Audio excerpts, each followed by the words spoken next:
नमस्कार। जय श्री कृष्ण। आज बुधवार है और इस माह का अंतिम तिथि 30 तारीख। तो आज चौथा पाठ भी है हमारा, जिसमें हम फलित ज्योतिष पर परिचय के रूप में सब पर चर्चा कर रहे हैं। कल हम लोगों ने देखा कि किस तरह से अलग अलग भावों से अलग अलग, जिसे कहेंगे आप कि अलग अलग जो घर है कुंडली का, उस घर से हमारा क्या क्या रिप्रेजेंटेशन है, उससे क्या हम देख सकते हैं, किस चीज़ का विचार कर सकते हैं। आज हम लोग सौर परिवार पर चर्चा करेंगे, क्योंकि भाव पर तो चर्चा हो गई, लेकिन भाव के जो फल प्रदाता हैं वो हैं हमारे ग्रह। और ग्रह को ही ये सारे विभाग दिए गए हैं कि किसे क्या फल प्रदान करना है। भगवान स्वयं से तो काम करते नहीं। कोई भी जो ऑफिस का बॉस है, जो मालिक है, वो स्वयं सारा काम नहीं करता। उनके अधीन जो ऑफिसर्स हैं वो सारे स्टाफ को भी नियंत्रित करते हैं, और उनकी ही ये जिम्मेदारी है कि कैसे राज काज और शासन चले। तो सर्वप्रथम हम लोग चर्चा करेंगे सौर परिवार की। तो सौर परिवार में मैं आपको एक चार्ट दिखा दूं, उसके बाद फिर मैं एक्सप्लेन करता हूं आपको। ये आप देख रहे हैं, जिसमें कि सूर्य, चंद्र, बुध, मंगल, गुरु, शुक्र, शनि, राहु और केतु हैं। यहाँ पे दिखाया गया है कि सूर्य को सिंह राशि मिला है, सिंह राशि पर इनका कब्जा है। इसके बाद चंद्रमा कर्क राशि के स्वामी हैं। मंगल 2 राशियों के हैं, वृश्चिक और मेष के। गुरु हैं धनु और मीन के। बुध कन्या और मिथुन के हैं। शुक्र तुला और वृषभ के हैं। शनि कुंभ और मकर के हैं। और राहु केतु छाया ग्रह हैं, इनका अपना कोई घर नहीं है। इनके बारे में भी बाद में बताया जाएगा कि किसे हम लोग ये मान्यता दे सकते हैं। तो जो चंद्र, सूर्य और मंगल और गुरु, इनको आपने देखा कि मैं एक तरफ रखा है, मैंने बुध को बीच में रखा है, और शुक्र, राहु और केतु, शनि, ये 3 अलग रह गए। शुक्र, शनि, राहु, केतु को दैत्य समूह का माना जाता है। सूर्य, चंद्र, मंगल देव समूह के हैं, और बुध जो हैं वो देव समूह के हैं, लेकिन प्रिय इधर भी हैं। दोनों तरफ उनका काम चल जाता है। अब मैं ये बताऊंगा कि पहले कौन सौर परिवार में उनका पद क्या है। अगर वो पद के बारे में आप जब जानते हैं, तब उसके बारे में आपको क्लियर हो जाएगा कि ऐसा क्यों है कि बुध को बीच में रखा गया। बुध को द्विस्वभावी ग्रह कहा गया है, नपुंसक ग्रह भी कहा गया है। तो सबसे पहले सूर्य से शुरू करते हैं। सूर्य नारायण हमारे ग्रहों के राजा हैं, ग्रहराज हैं। जिस तरह से देवराज इंद्र है, उसी तरह से ग्रहराज सूर्य हैं। तो भगवान सूर्य नारायण पंचदेवता में भी प्रमुख पंचदेवताओं में एक हैं। पंचदेवता कौन कौन है?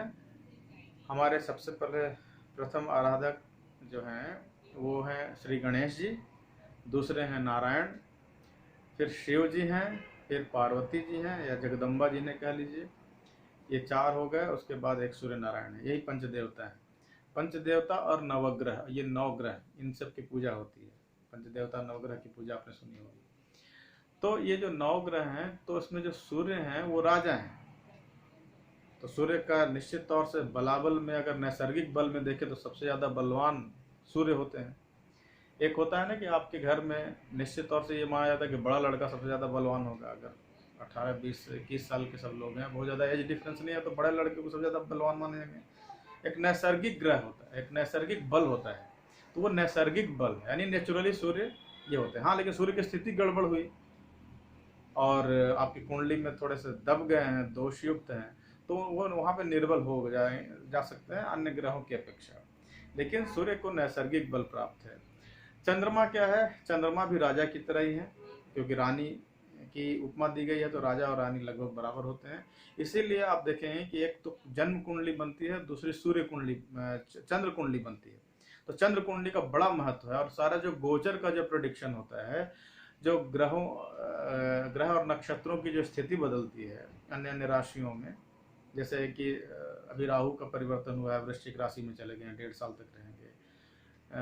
2.5 साल तक हमारे शनिदेव रहते हैं, 1 साल गुरु रहते हैं। तो ये जो जो राशियों का जो परिवर्तन होता है, ये चंद्र कुंडली से ही हमें गोचर का ज्ञान मिलता है। इसके बाद आती है बात मंगल की।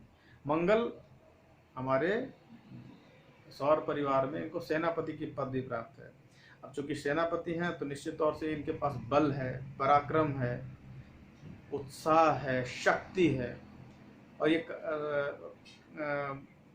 मंगल हमारे सौर परिवार में सेनापति हो गए और बहुत उग्र स्वभाव के हैं। अंगारक इन्हें कहा गया, बहुत क्रोधी, बहुत बलशाली, बहुत उद्धत रहने वाला। जो भी मंगल प्रधान व्यक्ति होता है तुरंत लड़ने के लिए, मारने के लिए, भिड़ने के लिए किसी से वो तैयार होता है।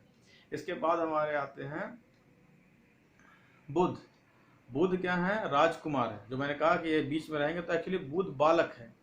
तो बुध बालक है तो वो उनको क्या कंफर्टेबल लगता है, जब वो नीच कहाँ के हो जाते हैं। नीच और उच्च की राशि बताऊंगा, तो एक अभी फॉर एग्जाम्पल थोड़ी देर के लिए ले लेते हैं कि ये जो हमारे बुध हैं वो गुरु की राशि में, यानी कि जो गुरु ज्ञान के कारक है, वहां जाके नीच हो जाते हैं और अपनी ही राशि में उच्च के होते हैं। यानी राजकुमार है, इनको अपने मन का करना पसंद है, मन चाहा काम करना पसंद है। तो इसीलिए बुध शुक्र के भी दोस्त हैं, शनि के भी दोस्त हैं, राहु के भी दोस्त हैं, केतु के भी दोस्त हैं, सूर्य के भी दोस्त हैं, क्योंकि सूर्य राजा हैं और वो राजकुमार हैं। मंगल और बुध में थोड़ी खटपट है और गुरु और बुध में थोड़ा सम का व्यवहार है। तो ये है। इसके बाद बुध के बाद आते हैं गुरु। गुरु क्या है? गुरु गुरु है, यानी मंत्री का पद है इनको। और सबसे ज्यादा शुभता अगर किसी के पास है तो गुरु के पास है। नैसर्गिक जो शुभता प्राप्त है वो गुरु के पास है। गुरु धन के कारक हैं, गुरु यश के कारक हैं, गुरु विद्या के कारक हैं, गुरु संतान के कारक हैं। गुरु धन का तो मैंने बता ही दिया, बुद्धि काफी हद तक, विद्या, ये सब अधिकार गुरु के क्षेत्र में है। आपका वैवाहिक जीवन कैसा रहेगा, पुरुष का या स्त्री का जो सौभाग्य कैसा रहेगा, ये कौन बताते हैं? हमारे गुरु बताते हैं। तो गुरु की एक बात ये हो गई। तो गुरु के पास सबसे ज्यादा शुभत्व है। अगर गुरु खराब हुए कुंडली में तो भाई बड़ी मुश्किल हो जाती है। इसके बाद आपके आते हैं शुक्र। शुक्र क्या है? गुरु ज्ञान के भी प्रतीक है। जो हमारे भीतर में जो ज्ञान है, मोक्ष है, अध्यात्म है, जो कुछ भी अच्छी चीजें आप सोच सकते हैं, जिसमें भी गुडनेस होती है, जिसमें अच्छाई होती है, वो सब के कारक हमारे गुरु है। गुरु प्रधान व्यक्ति बहुत गंभीर होता है, बहुत सुंदर होता है, बहुत उसका व्यक्तित्व तो बहुत अच्छा होता है, कमजोर व्यक्तित्व का नहीं होता है। इसके बाद जो शुक्र है, शुक्र क्या है? शुक्र भोग, विलास, सौंदर्य, जहाँ भी आकर्षण, जहाँ भी सुंदर, जहाँ भी कुछ अच्छा लगे, मैं थोड़ा सोफा खरीद लूँ, एसी लगवा लूँ, महंगी गाड़ियों पे चलूँ, अच्छा कपड़ा पहनूँ, ये सब शुक्र इसके कारक है। तो शुक्र का मजबूत होना भी बहुत जरूरी है। आज के ज़माने में जब कि सभी व्यक्ति भौतिकवाद से ग्रसित हैं, भौतिकता की तरफ चलना चाहते हैं, तो निश्चित तौर से उनका शुक्र मजबूत होना चाहिए। और शुक्र इन सब के कारक हैं। शुक्र ज्ञान भी देते हैं, लेकिन वो ज्ञान जो होता है, जैसे बॉलीवुड है, या अगर लेखक भी होगा तो बॉलीवुड की कहानी लिखेगा। गुरु होंगे तो वो कुछ काव्य, प्रबंध, शास्त्र ये सब लिख सकते हैं। ऐसे शुक्र को भी सर्वशास्त्र प्रवक्ता कहा गया है। इसके बाद हमारे शनि महाराज हैं। शनि महाराज से आप लोगों को डर लगता होगा, बहुत डर लगता होगा। डरने की बिल्कुल जरूरत नहीं है। आप न्यायाधीश से डरते हैं? नहीं डरते हैं, लेकिन चोर से डरते हैं। तो न्यायाधीश हैं शनि, आपके ही कर्मों का फल देते हैं। ऐसा नहीं है कि वो दंड नहीं देते, आपने ऐसा कर्म ही किया जिसकी वजह से उनको मजबूरी में वही देना पड़ रहा है, उनको उनका डिपार्टमेंट यही है।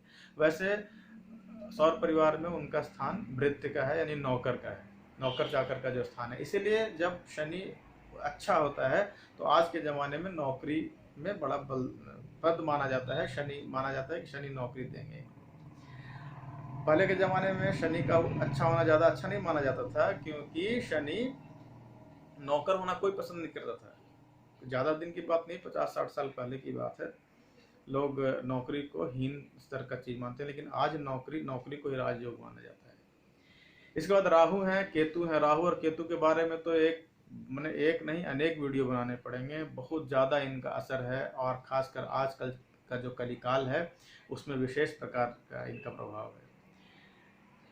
अच्छा, इनकी जो राशियां हो गई अलग अलग, वो आप जान ही गए।